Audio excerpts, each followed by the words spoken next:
October 1935. Harlem didn't change slowly. It changed in a week, 7 days. That's all it took for everyone on the streets to understand Dutch Schultz had made a fatal mistake. 7 days, 8 bodies, and not a single witness. No faces, no names, no footsteps in the dark.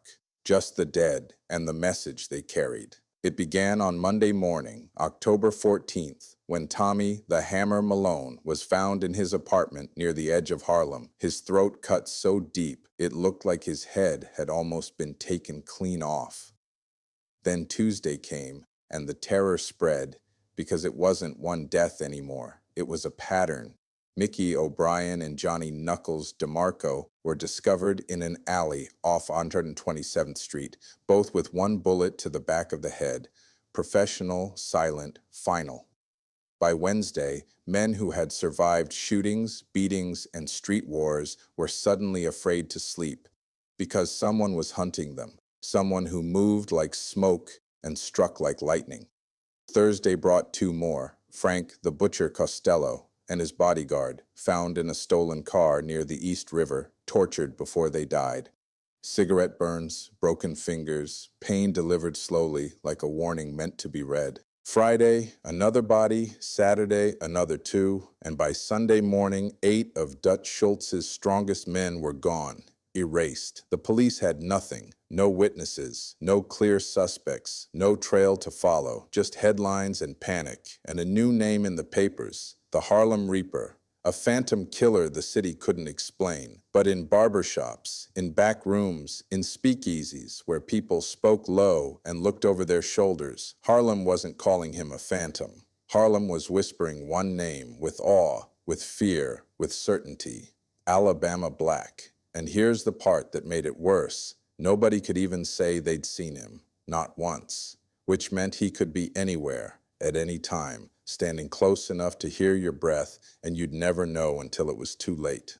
So tonight, we're going to break the legend open piece by piece.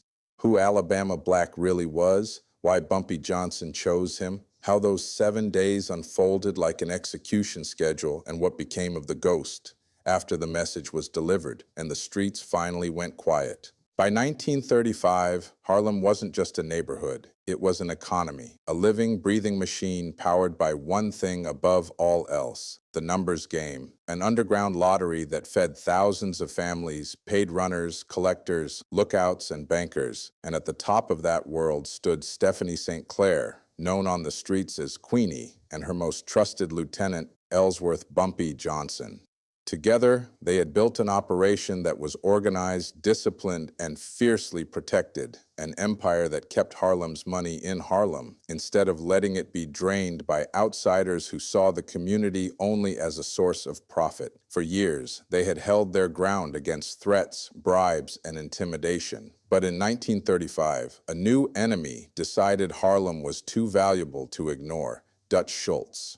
Schultz was already a king in the Bronx, a ruthless, paranoid, and violently ambitious mob boss who believed that anything he wanted, he deserved to own. And to him, Harlem wasn't a culture, it wasn't a community, it wasn't history, it was simply a market that hadn't been conquered yet. At first, Schultz tried the easy way. He sent offers, buyouts, partnerships that weren't really partnerships at all, just polite ways of saying surrender. And when Queenie and Bumpy refused, he moved to the language he understood best: fear. Schultz's men began raiding number spots, smashing furniture, stealing collections, beating runners in the streets, dragging customers into alleys, and letting everyone know who was behind it. Profits started dropping, collectors were scared to show up, and customers didn't want to risk being caught in the middle of a mob war. And that was exactly what Schultz wanted. Not just control, but psychological collapse. Harlem was supposed to feel unsafe without him. But here was Bumpy's problem, a problem he understood better than anyone at that table of lieutenants. Dutch Schultz didn't just have more men, he had more money, more political protection, more connections, and more killers willing to work for him. A straight war would be suicide. Every punch Harlem threw would come back twice as hard. Every body would be answered with 3 more until there was nothing left to defend. And Bumpy knew it. He wasn't a dreamer, he was a realist, and realism told him that bravery without strategy was just a faster way to die.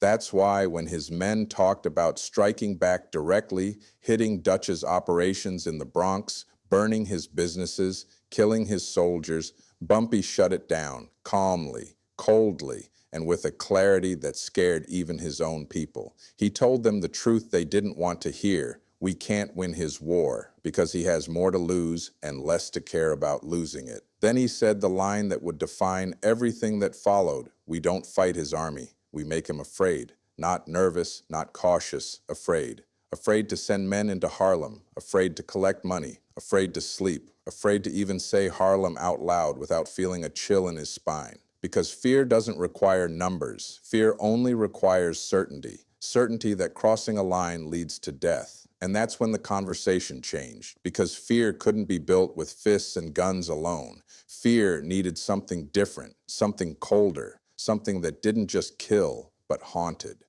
Bumpy understood that what Schultz's men needed wasn't another enemy. They needed a nightmare, a presence they couldn't see, a shadow that moved between days and nights, a rumor that followed them into every room. To do that, Bumpy didn't need a fighter, he didn't need a gangster, he didn't need a hot-headed street soldier looking to prove himself. He needed an enforcer who didn't just hurt people, but who made people believe they were already dead. Someone who didn't shout, didn't boast, didn't threaten, but simply appeared, delivered consequences, and vanished. Someone whose reputation would do more damage than his blade. And in Bumpy Johnson's mind, there was only one man in Harlem who could do that. One man who didn't feel fear, didn't crave respect, didn't need applause, a man who worked in silence and left only results behind. That was the moment Bumpy decided the war wouldn't be fought in the open, it would be fought in the shadows, and the weapon he chose was not an army, not money, not politics, but a single name, a name that would soon echo through Harlem like a death sentence: Alabama Black. The story of Alabama Black doesn't begin with blood in Harlem. It begins in a dim, dirty speakeasy on Delancey Street in 1932, a place with sawdust on the floor, cheap whiskey and chipped glasses, and the kind of tension you could taste in the air. Bumpy Johnson was there on business, negotiating with a Jewish bootlegger who suddenly decided to change the terms. His voice thick with gin, his eyes greedy, his hands slipping inside his coat. When the knife came out, it wasn't dramatic. It wasn't loud, it was just careless, a threat made by a man who thought he was in control. And then without warning, the knife hit the floor, the bootlegger screamed, and his arm hung at an impossible angle, snapped clean like a dry branch. The man who had broken it wasn't big, wasn't intimidating, wasn't even angry. He was a quiet bouncer, thin, unremarkable, with a face you'd forget in seconds, except for the eyes, empty, cold, emotionless. Bumpy didn't see rage, he didn't see fear, he didn't see excitement. He saw something far worse, a complete absence of feeling. And in that moment, Bumpy understood something instinctively. This wasn't street violence. This was clinical, precise, almost surgical, and that was what made it terrifying. That young man's name was James Delroy. He had been born in 1909 in rural Alabama, into a sharecropping family that worked land they would never own. Trapped in poverty that offered no escape. When he later came north, Harlem gave him a new name, Alabama Black, a nickname that captured both where he came from and what he carried with him, a darkness shaped by isolation and silence.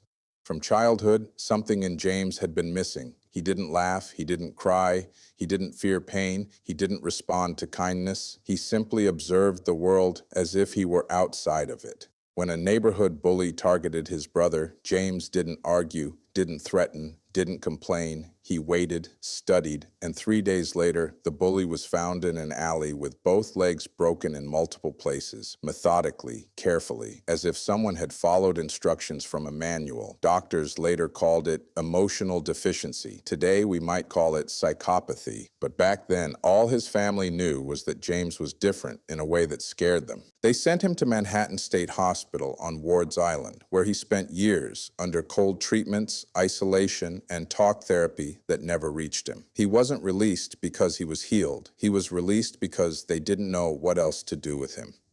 He drifted through jobs: butcher's assistant, dock worker, bouncer.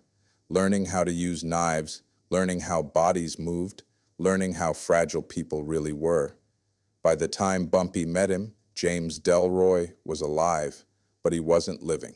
No friends, no family, no purpose, just motion. And that's why he attached to Bumpy so completely. Not because of love, not because of admiration, but because Bumpy gave him something no doctor, no institution, no society ever had: structure, direction, and a reason to exist. Bumpy didn't treat him like a problem to be fixed. He treated him like a tool that could matter. And in return, James gave him loyalty that wasn't emotional, but absolute. Within weeks, Harlem began to notice the change. Problems disappeared quietly. People who crossed Bumpy suddenly apologized. Threats dissolved into whispers. And then the story started. A man who appeared without sound, who spoke without anger, who hurt without hesitation, and vanished before anyone could react.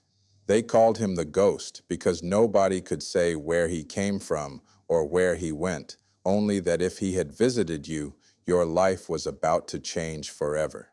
Alabama Black didn't build his reputation by boasting. He built it by leaving emptiness behind. Empty chairs, empty rooms, empty futures. And by the time Dutch Schultz turned his eyes toward Harlem, the Ghost was no longer just a man. He was already a legend waiting for the moment that would turn whispers into history. By September of 1935, Dutch Schultz had lost patience, lost restraint, and lost any interest in negotiation, so he sent 20 of his best men into Harlem with one clear order: destroy Bumpy Johnson's operation, burn the number spots, beat the runners, scare the customers, and make Harlem bleed until it begged for surrender. The attacks came fast, brutal and public. Furniture smashed, collections stolen, men left broken in the streets, and the message was unmistakable: Harlem was no longer safe. That same night, Bumpy called an emergency meeting in a back room off Lenox Avenue. 8 men around a table, all angry, all ready to strike back, all talking about retaliation, about revenge, about war. Bumpy listened quietly, then raised his hand, and the room went silent. He told them the truth. If we fight them head on, we lose, slowly, painfully,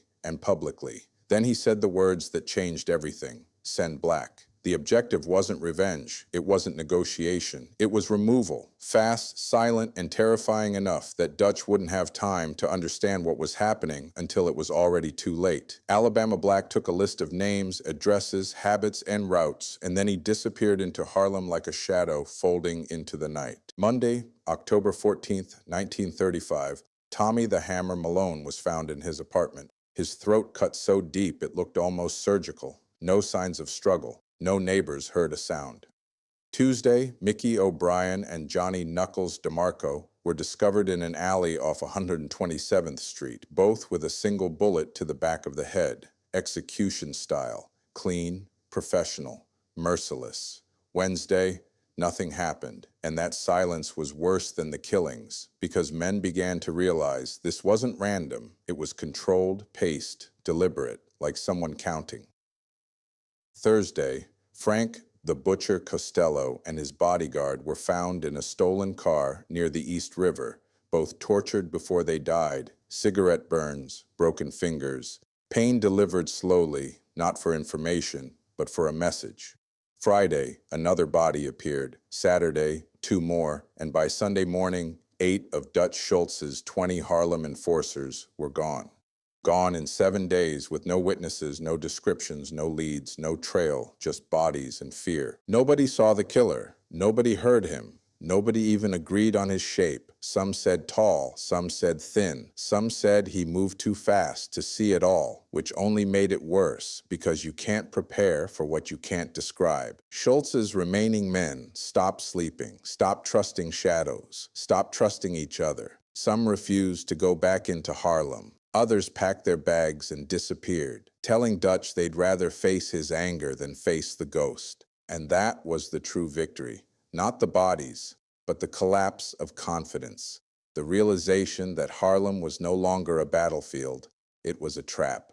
Schultz still had money, still had power, still had connections, but his Harlem operation was dead in spirit, and a criminal organization without spirit is already finished. The message had been delivered without a single speech, without a single threat, without a single warning. Harlem was not to be touched, and anyone who tried would be erased quietly, carefully, and completely. And somewhere in the spaces between those days, between those deaths, Alabama Black proved that fear, when used correctly, could dismantle an army faster than bullets ever could. Dutch Schultz understood the message. Even if he didn't want to admit it, his Harlem operation was finished. His men were terrified. His authority was bleeding out in whispers and rumors, and he knew there was only one way to stop it: cut the head off the snake, kill Bumpy Johnson. On October 22nd, 1935, he sent his best professional Eddie Mad Dog call, a man with more than a dozen confirmed kills, a man who didn't miss, a man who didn't hesitate. Eddie studied Bumpy for days, learning his roots, his habits, his timing, and that evening, as Bumpy walked toward his parked car on 145th Street, Eddie stepped out from a doorway, raised his revolver, aimed at the back of Bumpy's head, and pulled the trigger. The gun jammed, just for a fraction of a second, just long enough to change history. Eddie cursed softly, worked the action, raised the gun again, and in that instant, Alabama Black appeared, not running, not shouting, just suddenly there, like he had stepped out of the air itself. Black grabbed Eddie's gun hand, twisted, bone snapped. Eddie screamed, and before he could recover, a knife slid under his ribs, angled perfectly toward the heart, precise, efficient, final. The entire fight lasted maybe 3 seconds, from malfunction to death, and when Eddie collapsed onto the sidewalk, bleeding into the street, Bumpy was still turning around, still trying to understand how close he had come to dying. Black looked at him calmly and asked, "You okay?" in the same flat voice he always used. Later that night, in Bumpy's apartment, with whiskey untouched in their glasses, Bumpy finally asked why he had been followed. Black answered simply, "If you die, my purpose dies, so I protect you." It's logical. There was no emotion in the words, only truth. And in that moment, Bumpy realized the loyalty in front of him was deeper than friendship, deeper than gratitude. It was existence itself. Then Black said what Bumpy already feared: Dutch will send another and another until one succeeds. The only way this ends is if Dutch ends. Bumpy hesitated, talking about the commission, about Lucky Luciano, about the consequences of killing a major mob boss, but Black saw the situation with cold clarity. Dutch was reckless, defiant, and already a problem for the Italians. Killing him wouldn't start a war, it would solve one. Before Bumpy could decide, the decision was made for him. On October 23, 1935, Dutch Schultz was shot and mortally wounded in the Palace Chop House in Newark, New Jersey, executed on orders from the Mafia Commission for becoming too dangerous, too unstable, too uncontrollable.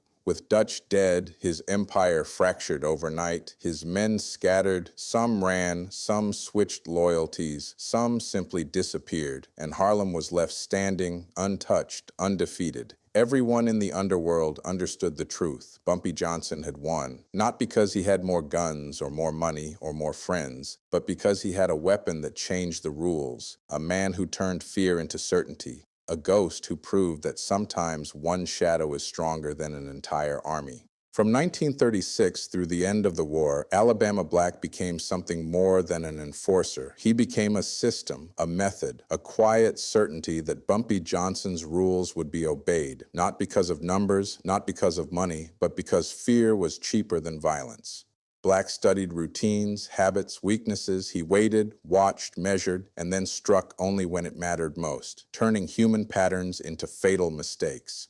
Raymond Razor Jackson learned that lesson in a pool hall on Lenox Avenue when his crew laughed at Black, drew guns, and then collapsed in seconds. 2 dead, 2 wounded, the rest running for their lives, and Jackson himself left tied to a pool table with more wounds than anyone cared to count, a message delivered in blood and silence. Another man, Little Mac, didn't even have to be touched. He was hunted with shadows instead, photographs left behind, objects placed in locked rooms, signs that someone could reach him anywhere, anytime, until paranoia broke him completely, and he begged to retreat from Bumpy's territory. proving that Black could destroy a man without ever raising a blade. Even the Italian mafia, men who had built empires on murder, felt uneasy in his presence. Sit-downs grew quieter when he stood behind Bumpy, eyes empty, posture still, because killers recognized something in him that frightened even them. A man who didn't kill with anger or pride or hunger, but with function. When Bumpy was imprisoned in 1943, Black didn't drift, didn't defect, didn't bargain. He stayed loyal, enforced Bumpy's rules, protected his interests, and when another boss tried to buy that loyalty, the offer ended with a single gunshot